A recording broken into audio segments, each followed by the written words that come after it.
So what do you do when you are the purported Republican frontrunner and you have another person coming up behind you who has more substance, more validity to their claims, and is just overall more qualified than you are?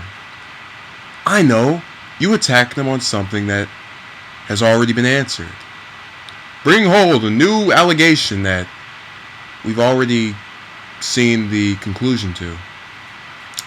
Now I'm referring to Trump's recent attacks against Ted Cruz, an allegation that he is not eligible to run for president due to him having been born in Canada. And it's so amazing how much a person can rehash old arguments and get new reactions. So the reason this isn't really anything substantive is because the question's already been answered for the last 3 years. Yes, he can run for president.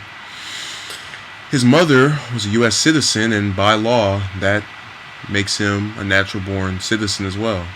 As simple as that. I mean, it's something that we shouldn't even be discussing at this point, because the question was already raised back in 2013, shortly after he entered the U.S. Senate and caused a ruckus and challenged the liberal establishment, all that.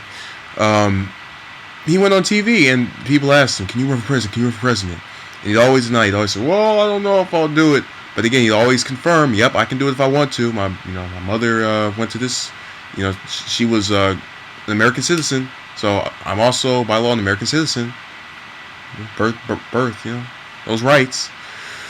So, in just kind of having watched this play out over the last few years, I don't understand what kind of person who is apparently knowledgeable of this topic would go and say, "Okay, well, this has already been figured out, but let's start it back up. Let's go back to it." And he's doing the same thing with the Lewinsky scandal.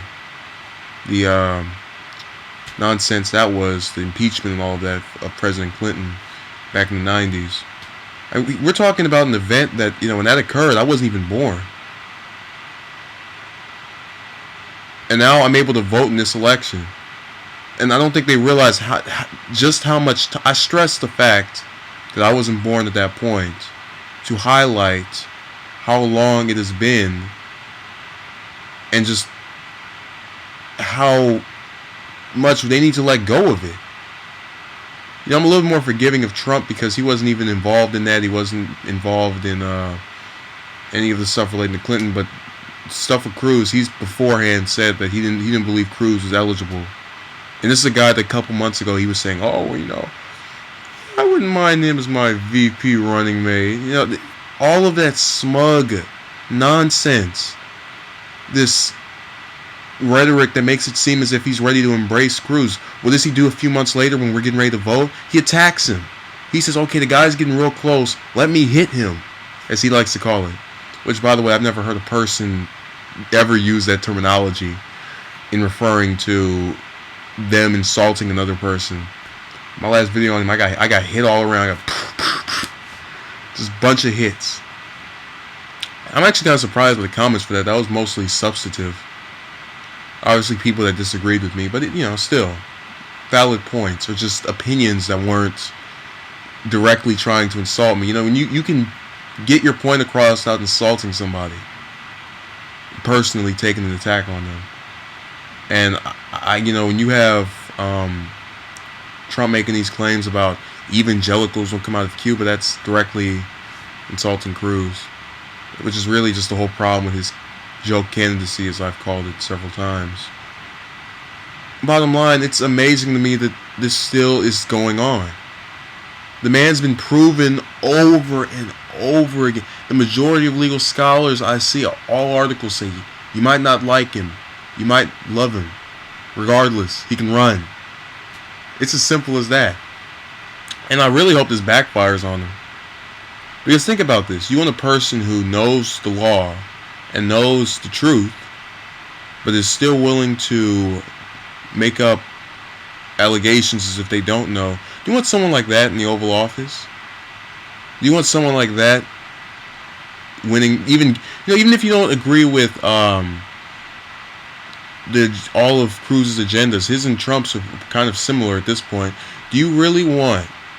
I personally think he's more qualified. Do you really want someone who is willing to make up these lies and these claims as your nominee? Because again, for all you Clinton haters, first thing she's gonna do after she gets nomination, Trump said this about this person. He's made stuff up. He made stuff up to win the nomination. He was over there making claims, falsified allegations that weren't real, weren't true, weren't correct. Do you really want someone of that nature as a person you put up on the ballot in November? I don't think so. So again, I'm glad this is just, I think, the beginning of the end for him.